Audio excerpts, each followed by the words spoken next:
I'm Carol Glazer, President of the National Organization on Disability, and I'm delighted to be joined today by Craig E Leen, who oversees audits of federal contractors and ensures compliance with federal civil rights requirements at the United States Department of Labor. It's wonderful to be here with you today, Craig. Thank you so much. Thank you, Carol. It's a true pleasure to be here. Yes. Really excited to talk to you. Good. So my first question for you here today, Craig, is why did OFCCP decide to put in place 500 focused reviews? Thank you, Carol. I really wanted to address that because that's something that's a major part of what I'm seeking to achieve in my directorship at the agency. As you know, OFCCP enforces 3 authorities with federal contractors. The first is an executive order. The second is Section 503 of the Rehabilitation Act, which is focused on disability inclusion. And the third is VEVRA, which is a veteran protection statute.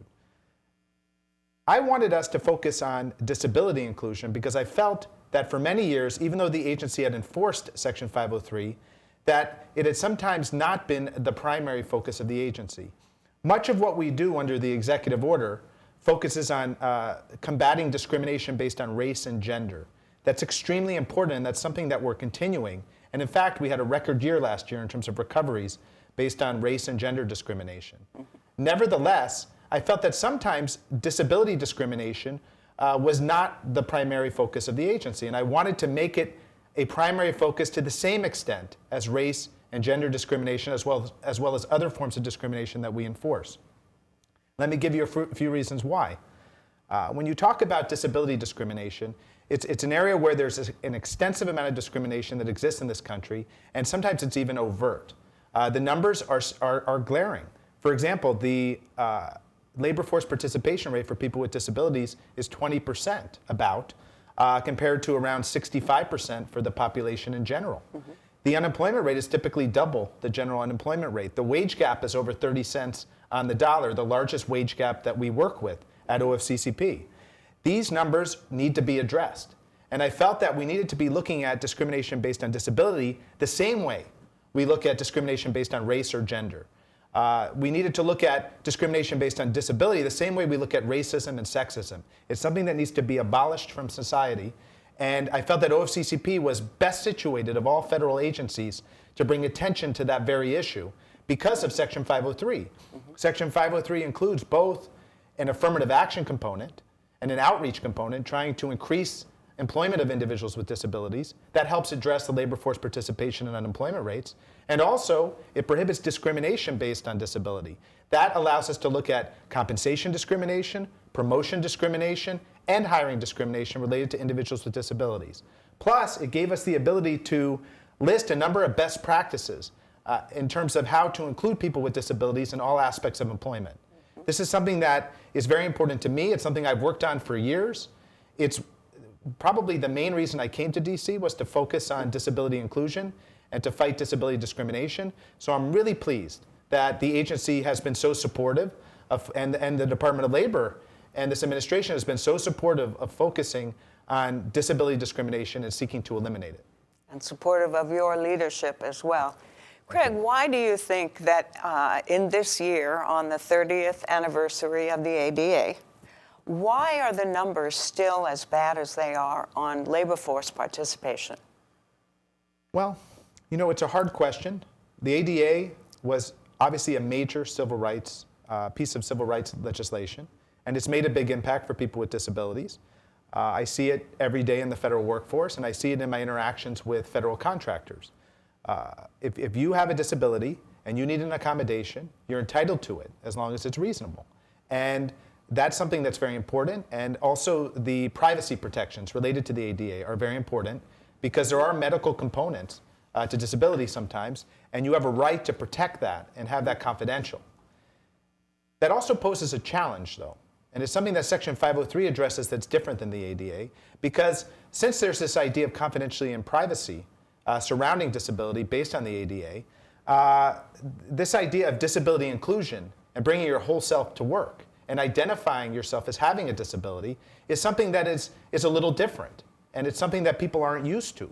And that's why Section 503 is such a powerful tool for increasing disability hiring. And that's why I felt as an agency we needed to focus more on Section 503 to really increase the disability hiring rate. So for example, we have a 7% utilization goal for individuals with disabilities.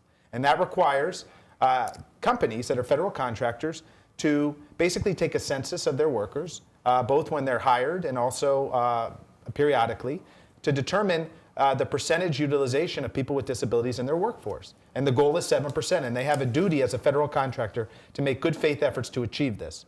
Well, I think that by focusing on 503, doing focused reviews solely focused on 503, and bringing attention to this issue, you are going to see much more outreach by federal contractors to vocational rehabilitation agencies, to individuals with disabilities generally. You're going to see more disability hiring programs and things like that. And someone's going to feel comfortable, hopefully, through 503, identifying as having a disability, recognizing that that's something that does not need to be hidden, that that's a positive part of who they are as a person. And even though there are challenges associated with it sometimes, these are challenges that the company is supposed to help them with. And that there's many people in the workforce that could be tapped into by federal contractors, and that could help the country to do more outreach to these individuals who right now are not working for them but could. I think that that's a big deal. Can make a major impact. Right now we're at the lowest unemployment rate in something like 50 years. Seems to me that, and I always hear that federal contractors are looking for other sources of employees. Well, what about the disability community? Right. We know that between 1 in 4 and 1 in 5 people have a disability in this country. And a lot of them are not in the federal workforce, and a lot of them have talents and skills that could easily be added. And now with this outreach and this focus on, look, you can identify as having a disability in the hiring process. That's going to be viewed as a positive thing, where the company will seek to accommodate you and work with you, and in fact wants to hire you. That sort of concept and approach, I think, will make a big difference on the numbers. Tell us what you think, Craig, companies need to do, especially contractors need to do, to try to increase the number of people with disabilities in their workforce. Well, one, I think that every federal contractor should have a disability hiring program. They should take a really hard look at the disability community and why are they not getting so many people with disabilities into their work environment? Why are they not being able to employ them now? And they need to have disability hiring programs that are focused on that. A form of disability hiring program that I have a lot of experience with are autism at work programs. I have a child with autism, and I've done a lot of work in the autism community in Florida, and I continue to do that work here in DC with a focus on disabilities and autism as an example. And what I see with those autism hiring programs is that they actually go out and try to hire people with autism. And so if you have autism and you're looking at working for a company, you can apply through this disability hiring program, and they will structure that program to meet all of your needs. So, it's often said that every individual with autism is different than every other individual with autism. But there are some characteristics that are common sometimes. Yes. One thing that happens sometimes with autism, and I'm speaking from my personal experience with my daughter and with people I've met in the autism community, is sometimes you will see social anxiety or lack of eye contact or issues like that could pose an obstacle to getting hired through a traditional hiring format. We've all heard that give eye contact when you interview. That's viewed as being confident and as a positive attribute. Well, but why? I mean, why? If someone's having difficulty giving eye contact and they're a tremendous employee, why shouldn't you accommodate your hiring process to that? And there are other issues like that sometimes can happen. The good thing about these disability hiring programs, though, is they meet with that potential employee. They learn about different challenges that person might face in getting employed. And they structure the hiring program around that. And that's really just accommodation. I mean, that's what they're supposed to do anyway. They're supposed to be granting accommodations. But this allows someone with a disability to know, hey, if I apply to this company, I'm going to be treated with great respect. They obviously get it. They know that I could add a lot of productivity and a lot of benefit to this company. In fact, they're trying to recruit me through this disability hiring program. So the first thing I would say is a disability hiring program. Also, companies should take a look at our best practices, which are on our Section 503 website, Focused Review landing page, because there's a lot of them. Having a centralized accommodation system, which you can access through the internet, that's clear, easy to find. is really useful. Do you use captioning, or do you have an accessible website? That's something that will tell someone with a disability, they get it, they care about me. They're going to try to include me in all aspects of employment. Having employee resource groups for individuals with disabilities, that is useful as well. That, in fact, can give a federal contractor a number of individuals with disabilities who have self-identified and are, in fact, leaders at the company that can push for disability accommodation and inclusion. And we have a host of recommendations that could help with that. What do you think are the challenges that companies are facing, Craig, that prevent them from doing these things that are clearly so important and can clearly help their bottom line?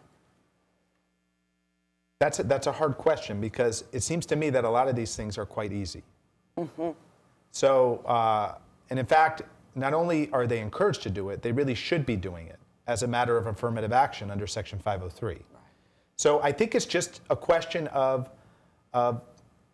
having greater consciousness and understanding of what's occurring, not putting blinders or refusing to see what's in front of them. Yes. Which is that there are many people with disabilities who want to work, and that all the company has to do is put in place a few best practices, and that they could have a much greater opportunity to do outreach to them.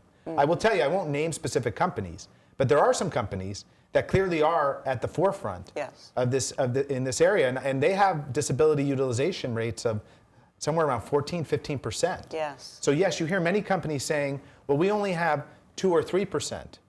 We only have 2 or 3% utilization, and what do we do? How do we change that? Well, start by adopting all these best practices. Start by doing a real campaign to try to hire people with disabilities. Have the head of your company, the CEO, send a note, an email, or a letter to all of the employees telling them that they welcome individuals with disabilities, and that if you need an accommodation, please seek one because it will be granted. And then putting something on the website telling people that could be hired that have a disability that we care about you, we're interested in hiring you, and we know that it will be better for our bottom line. Yes. That will increase productivity of our agency because we're hiring people with skills that presently we're not tapping into. Craig, the last question for you is, what do you see out there that gives you hope that we're moving in the right direction as a country? And when I say you hope, I'm talking about you as a regulator, but also you as a father of 2 children with disabilities. Well, I know that it's going to get better because I see a tremendous untapped source of talent that wants to be employed. I see people that are focused on it, both at OFCCP, at the EEOC, at NOD, at a lot of nonprofit organizations across the United States, wanting to get it right and to make an impact.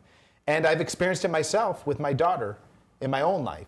I mean, I experienced both challenges and also positive progress. And let me tell you why. With my daughter, who has very profound autism and a profound intellectual disability, she needs accommodations in almost everything that she does. And that is one of the reasons I got into this field, because I saw how difficult it was to get accommodations and how often there was a very legalistic process where you'd have to fight to get the accommodation, and you'd have to always be making arguments, you'd always have to go through due process. I also got involved on the Special Education Advisory Board for DC schools. And I've been an advocate in that issue, and I got permission to do that in my personal capacity, but that's something that I've been working on. What I see from all these experiences is that whenever you raise the issue about disability inclusion, people agree.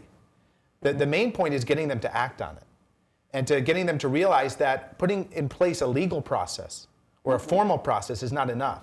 It's also the culture that you build at the company. And people need to feel that they will be welcomed in identifying as having a disability, and that will lead to them being fully included. That's what's going to lead people to self-identify. That's what will lead people to apply. That's what will lead people to be able to bring, as they say, their whole self to work, and be able to identify as having a disability at work, and not worrying so much about it being confidential because they know that they will be fully accepted for who they are. That, in fact, that the company will seek to advance them in employment and will not hold against them in some way their disability based on stereotypes or discrimination, that their salary will be looked at to make sure that they're not being discriminated against based on salary. One thing I often hear as a positive attribute said about people with disabilities is that they stay at a job longer. And there may be a positive component to that. But the issue is there's also a negative component. And the negative component is that's not the ideal. What the ideal is that someone with a disability be able to be employed and be able to move to Exactly. different employers whenever they would like, very because of the important market, point. that they Yes. could compete for jobs just like anyone else. That's Yes. what ensures that they don't have hiring discrimination, and more so compensation or promotion discrimination. Because if you Exactly. feel that this person is just going to stay at your company and that it's going to be difficult for them to get another job at another place, it may cause a distortion to the market for them, and it may lead to the company being able to discriminate against them in terms of compensation or promotion. We don't want companies doing that. Companies need to be looking at the salary and looking at the benefits and looking at the position of people with disabilities and making sure that they're not being taken advantage of or exploited. That in fact, those individuals should be promoted because of their productivity, and that the company needs to have an open mind and in fact be focused on ensuring that there is not discrimination against those individuals in employment. In the end, the main point I want to say is that this is something that goes beyond me though. You know, I care deeply about my daughter. I'm in this field because of my daughter. My daughter is a tremendous human being. She's someone that loves the outdoors. I've told you she has a substantial disability, but that doesn't stop her from enjoying the outdoors, from enjoying I've seen her. music. She's very creative. Yes, She she's full of life. has brought joy and life to many people. Yes. And she adds a lot to life Yes. of others. Yes. But you know, and that drives me as a person, as a father, as a public servant. But I will tell you, this is beyond me. Yeah. Like I said, between a quarter and a fifth of people in this country have disabilities. It's a tremendous part of our workforce in the United States. And it's in the interest of this country to employ more of those individuals, not just in their interest, but in the interest of the country, because you're getting more talented people. So the thing that gratifies me the most is that the agency is committed to Section 503 employment, Section 503 inclusion, Section 503 enforcement. The Deputy Director, Bob Gaglione, is going to be speaking about it this week, and he's going to be focused on 503. Okay. Tina Williams, our Section 503 lead, is going to be focused on Section 503. The President has mentioned it in a couple of his speeches about Section 503, about employment of individuals with disabilities. The Secretary of Labor is focused on it. Everyone is focused on inclusion of individuals with disabilities in employment. And that's something that goes beyond me as leader of OFCCP. I mean, it's been said, and people know that I was nominated for another post. Yes. And I'm excited about that. And I I'm hope glad in you all brought my it up. posts to focus on disability inclusion.